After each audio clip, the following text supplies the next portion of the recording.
இயேசு கிறிஸ்துவின் இனிய நாமத்தினால இந்த காலை வேளையில் தேவனுடைய உயிர்ப்பிக்கும் வார்த்தையின் மூலமாக உங்களை சந்திப்பதில் நான் மிகுந்த மகிழ்ச்சி அடைகிறேன். கர்த்தருடைய பிள்ளைகளை, இந்த காலை வேளையில் ஒரு 3 பறவைகளை குறித்து நான் உங்களோடு கூட பகிர்ந்து கொள்ள விரும்புகிறேன். முதலாவது கோழி. இந்த கோழியை நாம் கவனித்து பார்ப்போமானால் ஒரு குறிப்பிட்ட அளவுக்கு அது பறந்து போக முடியும். அந்த குறிப்பிட்ட அளவுக்கு மேலாக அது உயர பறக்க முடியாது. இரண்டாவது, காகத்தை நாம் கவனித்து பார்ப்போமானால் இந்த காகம் கோழியை விட இன்னும் கொஞ்சம் உயரத்துல, குறிப்பிட்ட அளவுக்கு அது உயரத்துல பறக்கும். ஆனால் மூன்றாவது ஒரு பறவை இருக்கிறது, கழுகு.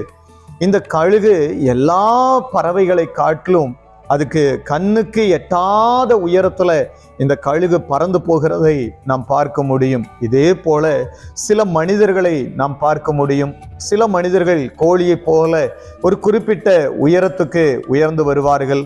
அடுத்து சில மனிதர்கள் காகத்தை போல குறிப்பிட்ட அளவுக்கு உயர்ந்து வருவார்கள். ஆனால் சில மனிதர்களை கவனித்து பார்ப்போமானால் கழுகுகளைப் போல எந்த மனிதர்களும் எட்டி பிடிக்க முடியாத அளவுக்கு உயர்ந்து போவார்கள். ஆனால் இந்த கழுகினுடைய ஒரு குணம் இருக்கிறது, அது தன்னுடைய சிறகுகள் எல்லாம் விழுகிற நேரத்துல கண்மலையினுடைய வெடிப்புல அது போய் காத்திருக்குமாம். ஆனால் அந்த நாட்கள் அது பொறுமையோடு கூட காத்திருந்து அந்த விழுந்து போன சிறகுகள் எல்லாம் விழுந்து அது முளைத்தெழுந்ததுக்கு பிற்பாடு அந்த கழுகு மீண்டும் எல்லா பறவைகளுக்கு மேலாக, மேகங்களுக்கு மேலாக அது உயர்ந்து கடந்து போகிறதை நாம் பார்க்க முடியும். தெய்வ பிள்ளைகளை, ஒருவேளை உங்களுடைய வாழ்க்கையில நீங்க நல்ல மேன்மையில இருந்து, உயர்வில் இருந்து, ஒருவேளை இன்றைக்கு எல்லாம் சிறகுகள் எல்லாம் விழுந்து போன அந்த கழுகை போல ஒருவேளை சோர்ந்து போன நிலைமையில உட்கார்ந்திருப்பீர்கள். ஆனால் நான் உங்களுக்கு தேவனுடைய வார்த்தையை சொல்லுகிறேன், மீண்டும் நீங்கள் உயர பறப்பீர்கள். கழுகுகளை போல மேகங்களுக்கு மேலா, எல்லா மனிதர்களுக்கு மேலாக